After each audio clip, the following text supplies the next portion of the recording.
சென்னை நீலாங்கரையை தொடர்ந்து எம்ஆர்சி நகரில் உள்ள தவேக தலைவர் விஜய் வீட்டிற்கு போலீஸ் பாதுகாப்பு போடப்பட்டிருக்கிறது.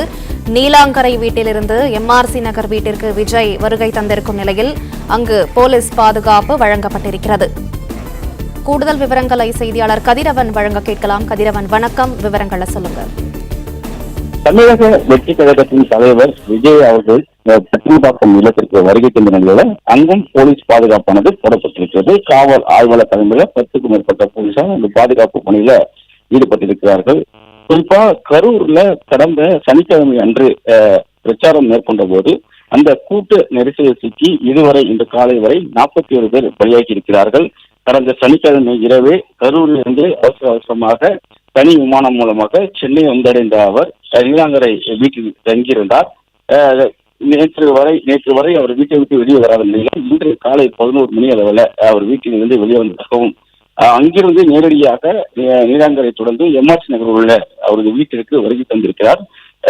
நீலாங்கரை வீட்டில் போலீஸ் பாதுகாப்பு ஏற்கனவே போடப்பட்டிருந்தது. குறிப்பாக விஜய்க்கு ஆதரவாகவும் எதிராகவும் பலர் கருத்து தெரிவித்து வந்தார்கள். சிலர் அந்த வீட்டின் முன்பாக நின்று போராட்டங்களில் ஈடுபட்டார்கள்.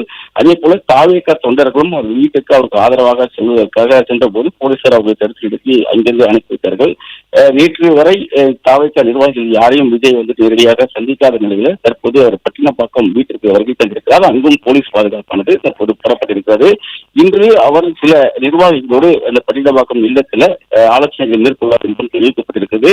ஏற்கனவே தாவேக சார்பாக சிஆர் வினோத்குமார் அவர்கள் தலைமையில வழக்கறிஞர்கள் இன்று மதுரை நீதிமன்றத்துல இந்த தாவேக கூட்டத்தில் இந்த உயிரிழப்பு சம்பவம் நடைபெற்றது ஒரு சதி திட்டம் என்று ஒரு ரிட்மெண்ட் தாக்கல் செய்து அந்த வழக்கானது 2.25 மணி அளவுல வர இருக்கக்கூடிய நிலையில அடுத்த கட்ட நடவடிக்கைகள் குறித்து அவர் பட்டினப்பாக்கம் இல்லத்துல மற்ற நிர்வாகிகளோடு ஆலோசனை ஈடுபட இருப்பதாகவும் தகவல் கிடைக்கப்பட்டிருக்கின்றன.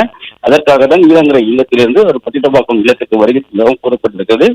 தற்போது அவரது பாதுகாப்புக்காக அவரது வீட்டை சுற்றி 10க்கும் மேற்பட்ட போலீசார் பாதுகாப்பு பணியில் ஈடுபடுத்தப்பட்டிருக்கிறார்கள்.